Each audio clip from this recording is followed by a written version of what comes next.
All right, guys. So this has probably got to be the most embarrassing SolidWorks tip that I'm going to do. And I might do two here, but um, before I started working for a reseller and actually got formal training, I worked for 6 years in the industry designing equipment, and there was a couple of things that just honestly at this point are very embarrassing. One of them was essentially, I'd be like clicking around, have something selected, not sure what I did, and then, all of a sudden, um, let me make it happen here.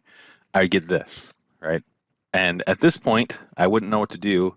I'd actually just close SolidWorks and open it back up and just count it as a bug, right? So what this is, for those of you that don't know, it's a filter.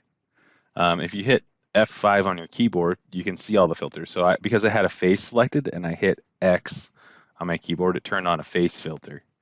Um, a really easy way to get this off is you just hit F6, and that will turn off all filters. So um, very easy tool. But the other tip I have for you real quick is I used to use the measure tool all the time until I realized that I could just click on an edge and then I could see down at the bottom here the actual like length of that edge, right? Or if I needed to do like a distance, you just need to select two faces and you get the distance between those or the angle. So um, two things that I learned, I think, right away when I started actually got formal training. So hopefully this helps you guys. Have a great day.